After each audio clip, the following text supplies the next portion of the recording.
গতকালকে এই জুলাই পদযাত্রায় আপনারা যে ন্যাক্কারজনক ঘটনা ঘটিয়েছেন, এইটা সাধারণ বাংলাদেশের জনগণ কখনো সুস্থ মস্তিষ্কে মেনে নিতে পারবে না। জুলাই গণঅভ্যুত্থানের শক্তি, জুলাই গণঅভ্যুত্থানের মহানায়ক নাসিরউদ্দিন পাটোয়ারি সার্জিস আলমের উপরে আপনারা লাঠিচার্জ করেছেন। তার ড্রাইভার, তাদের মিডিয়ার ব্যক্তিত্বদেরকে আপনারা চরমভাবে নির্যাতন করেছেন, রড দিয়ে পিটিয়েছেন। আপনাদের উদ্দেশ্য আওয়ামী লীগের উদ্দেশ্যের সাথে মিলে যায়। ক্ষমতাকে দীর্ঘস্থায়ী করার জন্য আপনারা এই চরম নির্যাতন নিপীড়ন যদি বন্ধ না করেন, আপনাদের কি অবস্থা হবে আপনারা চিন্তা ভাবনা করুন। কিছুক্ষণ আগে আমি দেখেছি নাসিরউদ্দিন পাটোয়ারির উপরে পেটুয়া পুলিশ বাহিনী, বিএনপির পেটুয়া পুলিশ বাহিনী হামলা চালিয়েছে, তাকে চরম নির্যাতন এবং নিপীড়ন করেছে।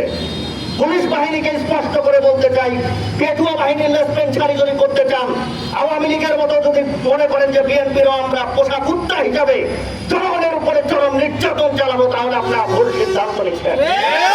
আপনাদের কি দশা হবে? পরবর্তীতে যদি জুলাই গণঅভ্যুত্থান কায়েম হয়, তাহলে অবস্থা কিন্তু খুব খারাপ হবে। পরিবারে ফিরে যেতে পারবেন না। আপনাদেরকে চরম মূল্য দিতে হবে। পেটুয়া পুলিশ লীগের ভূমিকায় আপনারা অবতীর্ণ হবেন না।